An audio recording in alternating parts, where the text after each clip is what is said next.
wafdi ka kooban wasiir dowlaha nabadeynta iyo horumarinta gobolada bariga Soomaaliland mudane Cabdirashiix Xuseen Carab Gargaar ay weheliyaan Sheekh Cabdiraxmaan Sheekh Ahmed Sheekh Cabdi ayaa maanta baaqayla dhan abaareed ah ku soo saaray magaalada Laascaanood ee xarunta gobolka Sool. wafdiga ayaa labadii maalmood ugu dambeeyay kormeer ku mariyay deegaano ka tirsan gobolka Sool ee abaaruhu aafeeyeen waxaana kula la yeesheen ka hor shirkooda jirayd xubnaha guddida abaaraha ee gobolka Sool oo ugu horeeyay gudoomiyaha guddida abaaraha Sheekh Axmed Suleymaan iyo waliba Sheekh Saciid Axmed Cadare oo uga mahadnaqay wafdigaasi xaaladda indhahooda ay ku soo arkeen dowladda nabadeynta iyo horumarinta gobolada bariga Soomaaliland mudane Cabdirashiix Xuseen Carab iyo waliba Sheekh Cabdiraxmaan Sheekh Ahmed ayaa si rasmi ah ugu dhawaaqay qayladhaan abaareed oo si ba'an uga jirta dadka iyo dunyada gobolada bariga iyadoo wasiirka iyo sheekhuba carabka ku adkeeyeen in la iska rab taago maanta dadka duruufaysan ee xooluhu ka baxayaan ee abaartu baahsanay ku habsatay.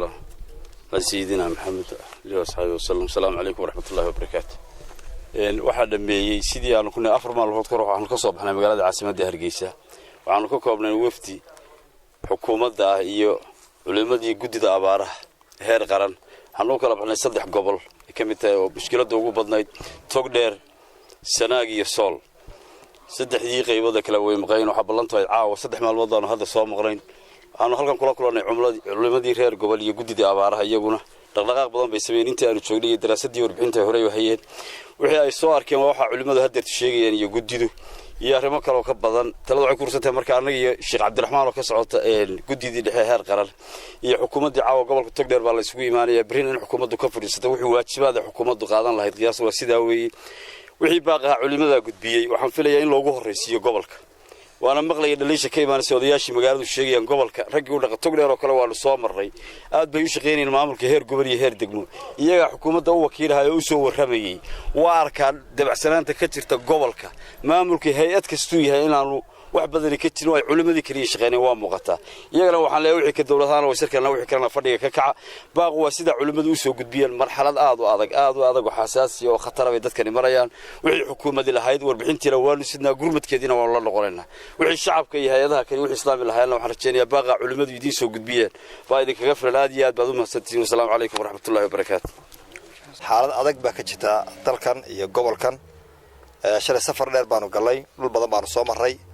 xaalado badan oo runtii aad iyo naxdin la baan soo aragnay marka soo koobo laba qaybood oo dadkaas ku qaybsan yahay meeshii abaartu ay ku dambeysay aba ku dheeraatay ee laga soo guuray dadkii jilicsanaa baa laga yimi caruurtii dadkii waayeelka ahaa xoolihii wixii soo dhaqaaqi waayay dhulkaasi abaar 3 sano jirsatay ayaa laga soo yimi ciidii baa kululaatay haddii imaka wiiga kadib roobdi waayo dadkaasi meeshan wax kuma hayaan mana guuri karaa meel kale ma tagi karaa halka masiibooyin baa ka socota waxa aan leeyahay oo halkan baaq qadaraya dhammaan cid kasta oo wax qaban karta oo koow ka yahay gobolkan la jooga laftiisa ganacsatada gobolkan iyaga cid walba uga gacan dhow cid halka joogta wixii ay qaban karaan inay ku horeysiyaan iyagu markay dhaqaaqaan wax qabtaan baa ummadda kana dhiiranaysa waxa leeyahay fadhiga ka kaca iska ashado guddida wax la qabta iyaga kowka ah annagu guddi ahaan waa dadaalaynaayoo insha Allah waaniga iyo wasiirku waa noqon doona warbixin baa iyo qayladhaan baanu dadkii gaarsiin doonaa waxaan leenahay ha laga soo kaco fadhiga dadka loo soo gurmado si dhaqso ah loo soo gaar waxaanu runtii jeedinaynaa baaq dheer oo marka ugu horeysa ummadan inay Ilaahay u noqdaan oo toobad keenaan in isna saamaxaan dambi baa keenay toobad baana bedeli doonta insha Allah taala qodobka labaad waxa weeyaan masaafada ummadan dadkan ay degaan waad ogtiin ummaddu waxay ku nool yihiin daaqa iyo biyaha iyo dhulka ay markaa Ilaahay ay barteen waxa meesha tan ka dhacay abaar aan la arag odayaashii boqolka jira markaan wareysanay iska daa in la arkay xitaa lama maqal cadhooli baa laga sheekeeyaa waxa laga sheekeeyaa dabadheer inta midna ma gaarin mana aan u dhaweyn abaarta maanta ka jirta gobolada aan ku noolahay sida culimadii ugu horeysay guddidu ay u sheegeen maanta halka waxaan u qabanay shirkan jaraa'id baaq qayladhaana oo aan u dirayno wixii muslimiina ee ka naxaya abaarta ku habsatay gobolada bari gobolka Sool waxa isugu yimid 6 gobol oo bari iyo galbeed ka xiga waxaanu baaq u diraynaa hay'adaha kuwa gobolka jooga iyo kuwa caalamka intaba waxaanu leenahay qayladhaanta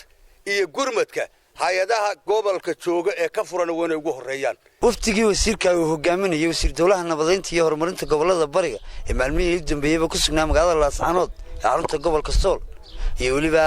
culimada iyo waliba guddida abaaraha qaranka ayaa maanta shir jaraa'id ku qabtay magaalada Laascaanood baaqayla dhaan abaareeda ugu diray bulshada caalamka iyo waliba Jamhuuriyadda Soomaaliland iyo shacbi weynaha reer Soomaaliland ba abaar baan oo ka jirta deegaanada gobolada bariga Soomaaliland ee ugu horeysa deegaanka gobolka Sool iyo waliba Xaysmo ee ugu daranta waa Barkad Cumar Axmed Samatar Maxamed Maxamuud Samatar Yare warbaahinta qaranka Jamhuuriyadda Soomaaliland Laascaanood.